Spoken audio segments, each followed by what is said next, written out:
Ayo Pak, tolongin. Iya Bu. Ayo kenapa Bu kok bisa begini? Nggak usah banyak tanya Pak. Ayo berangkat bawa Ayu ke rumah sakit sekarang.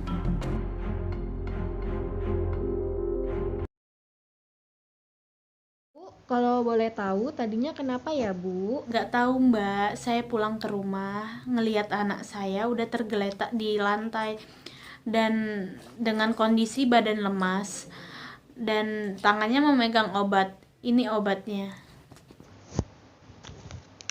Wah, Bu, ini obatnya sudah kadaluarsa atau tidak bisa digunakan lagi. Jadi gimana Mbak anak saya? Tenang, Pak, nanti akan saya sampaikan pada dokter.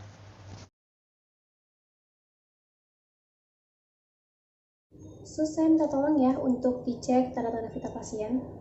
Baik, Dok. Untuk tekanan darahnya agak tinggi ya, Dok, 150/90 mm Hg. Kemudian untuk nadinya 80 kali per menit dan untuk frekuensi nafasnya sendiri 25 kali per menit, Dok. Baik sus, ini nanti bisa diberikan oksigen 1 liter per menit ya. Nanti saya resepkan obat terlebih dahulu, kemudian nanti bisa diambil di nurse station. Baik, Dok.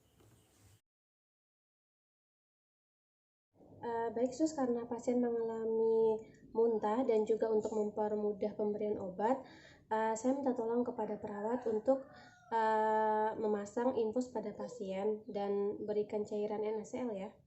Baik, Dok.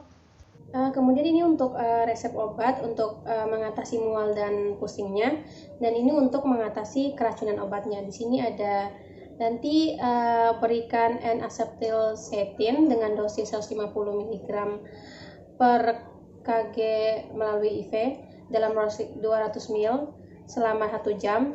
Kemudian untuk dosis keduanya itu 50 mg per kilogram berat badan melalui intravena juga. Ini dalam 500 ml selama 4 jam. Dan untuk dosis yang ketiganya di sini ada 100 mg per kilogram berat badan. Ini melalui IV juga dalam 1000 ml selama 16 jam. Ini ya untuk resepnya. Baik, Dok. Baik, nanti tolong diperhatikan ya tanda-tanda vital pasien, kemudian catat perkembangannya ya. Kalau begitu saya permisi dulu ya. Permisi Ibu, berdasarkan hasil pemeriksaan dengan dokter tadi, saya akan melakukan tindakan pemasangan infus dan juga akan memberikan obat, yaitu obat pengurang rasa sakit kepala dan juga obat mual serta obat antidotum. Baik Sus. Baik Ibu, pemasangan infus dan pemberian obatnya sudah saya berikan. Nanti saya akan kembali lagi ke ruangan untuk mengetahui perkembangan Ibu selanjutnya. Sejauh ini apakah ada yang ingin Ibu tanyakan? Tidak ada Sus. Baik Ibu, jika tidak ada yang ingin ditanyakan, saya kembali ke ruangan ya Ibu ya. Jika ada apa-apa, Ibu bisa memencet bel yang ada di samping bed atau nanti Bapak bisa memanggil saya ke ruangan depan ya. Kalau begitu saya permisi. Selamat pagi dan cepat sembuh. Assalamualaikum Bapak, Ibu. Waalaikumsalam, Mbak. Warahmatullahi wabarakatuh. Baik, perkenalkan saya Perawat Justin dan rekan saya Perawat Wiwin. Di sini kami akan memberikan pendidikan kesehatan mengenai keracunan obat. Nanti waktu yang dibutuhkan 10-20 menit. Apakah Bapak dan Ibu bersedia? Bersedia Mbak. Baik, untuk mempersingkat waktu, kita langsung mulai saja untuk yang pertama ya. Untuk yang pertama yaitu apa itu keracunan obat. Jadi keracunan obat adalah karena suatu bahan yang dapat menyebabkan kerusakan pada sistem biologis, bahkan kerugian yang fatal, serta dapat menyebabkan kematian. Kita lanjutkan ya.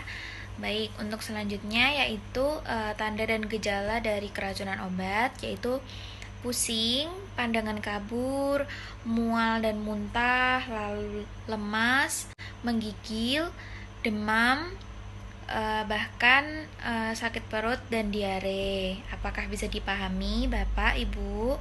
Bisa, Mbak. Baik, kita lanjutkan untuk penyebab keracunan obat, yaitu ada dosis obat itu haruslah dengan tingkat keparahan serta kondisi pasien. Jadi kita tidak bisa sembarangan dalam memberikan dosis, karena jika berlebihan juga efeknya tidak baik gitu ya, bisa menyebabkan toksik seperti itu. Lalu jika dosisnya kecil juga tidak akan efektif. Selanjutnya memberi obat 2 sekaligus sebagai kompensasi, memberi obat pada waktu yang salah, lalu memberi obat dengan rute yang salah, reaksi alergi terhadap obat, serta pengobatan yang tidak rasional. Baik, Bapak, Ibu, sebelum kita lanjutkan, apakah ada yang ingin ditanyakan? Izin bertanya Mbak Perawat, kenapa makanan termasuk dalam penyebab keracunan?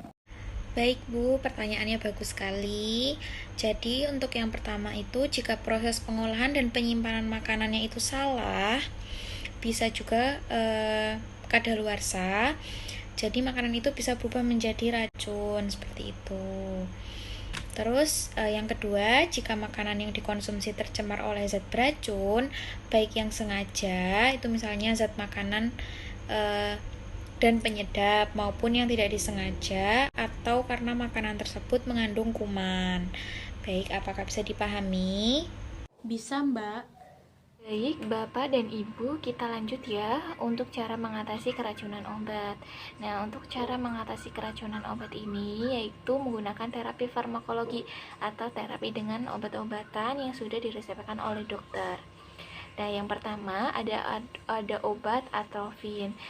Obat atrofin ini yaitu bisa digunakan untuk pasien dengan kondisi denyut jantung melambat, kemudian tukar gangguan pencernaan, kemudian sindrom iritasi usus, dan penyakit divertikuler.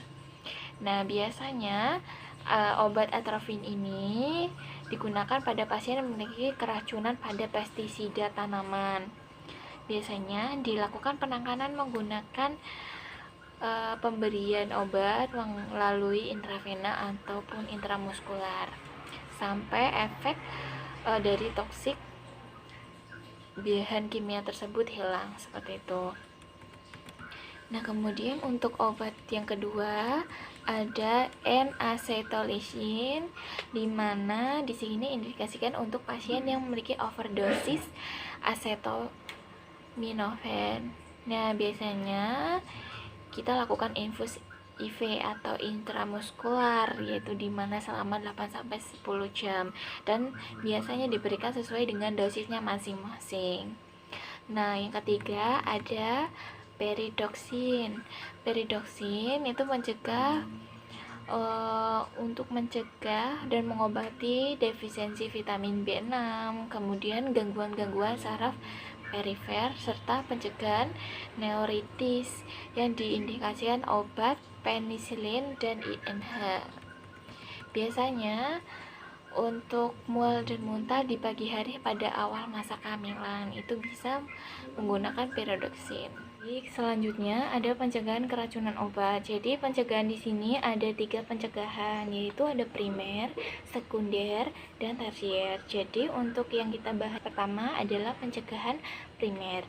Nah, untuk pencegahan primer itu yaitu melakukan edukasi. Nah, yaitu ada beberapa. Yang pertama, pelatihan untuk menulis resep dan meracikan obat. Yang kedua adalah informasi melalui pedoman pengobatan melalui brosur ataupun media massa.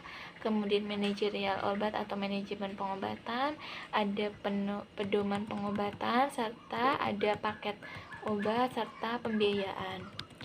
Dan untuk yang kita bahas yang kedua ada pencegahan sekunder. Dalam meminimalkan kejadian terjadinya rawat keracunan obat, maka kita harus melakukan pengawasan, yaitu dengan cara melakukan pengawasan terkait penggunaan obat rasional. Nah, di sini tujuannya adalah agar pasien menerima pengobatan yang sesuai kebutuhannya, dan di mana upaya intervensi yang dilakukan atau penata laksana yang dilakukan itu agar pengobatan menjadi efektif. Yaitu ada langkah-langkah kebijakan terkait penggunaan obat rasional.